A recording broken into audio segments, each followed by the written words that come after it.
আসসালামু আলাইকুম, সবাই কেমন আছেন? আমি আলহামদুলিল্লাহ অনেক ভালো আছি।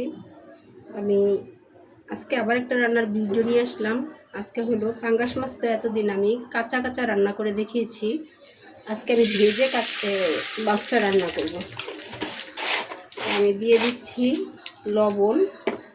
কড়ার মধ্যে লবণ দিয়ে কিছুক্ষণ গরম করে নিলে মাছটা আর লেগে যাবে না।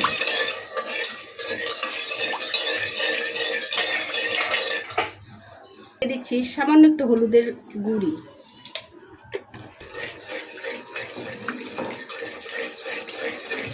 দিয়ে দিচ্ছি মাছ। বিসমিল্লাহ।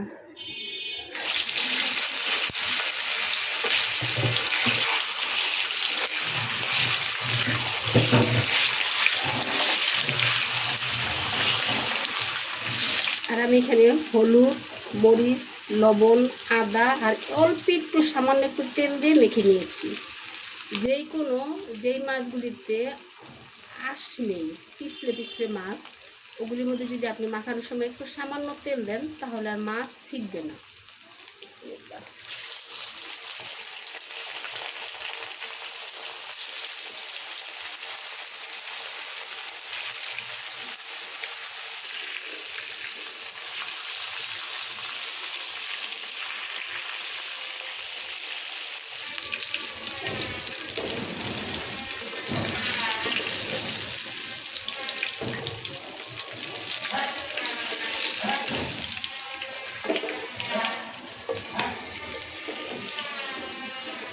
ভুনা করার জন্য সব মশলা বেটে নিয়েছি।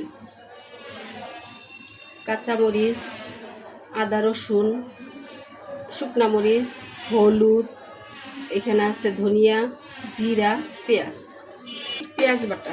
বিসমিল্লাহ।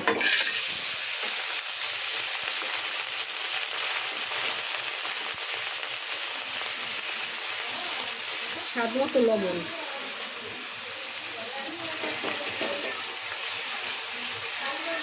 দিয়ে দিচ্ছি আদা রসুন বাটা,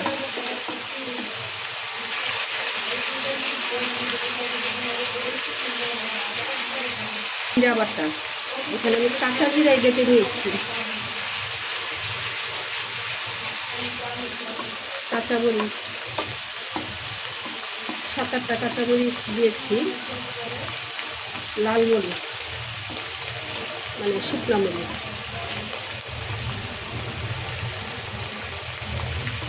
হলুদ, আর দিলাম ধনিয়া বাটা।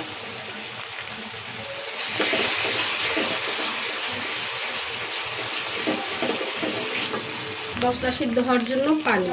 বিসমিল্লাহ।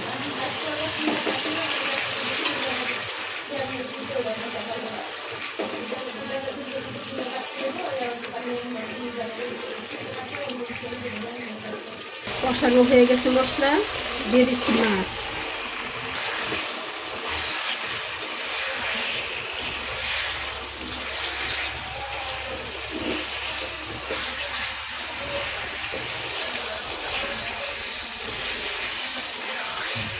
একটু পানি।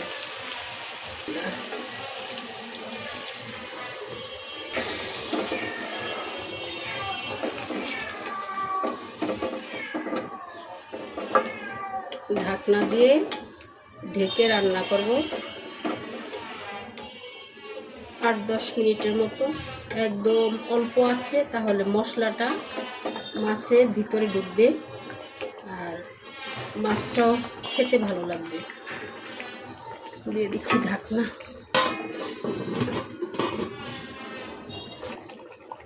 দিয়ে দিচ্ছি ভাজা জিরার গুঁড়া। আর একটু সময় রান্না করে নিব।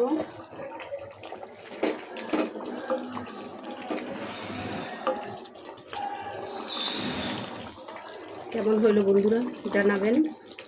আর কাঁচাও রান্না করা যায়, ভেজেও পাঙ্গাস মাছ রান্না করা যায়। এখন আমার টিপস যদি আপনারা ফলো করেন তাহলে আপনাদের হাতেও ছিটবে না, মাছও ভেঙে যাবে না। ভিডিওটা দেখার জন্য অনেক অনেক ধন্যবাদ। আমি এভাবে আরও 5-7 মিনিট রান্না করে নিব। সবাই ভালো থাকেন, সুস্থ থাকেন। আল্লাহ হাফেজ।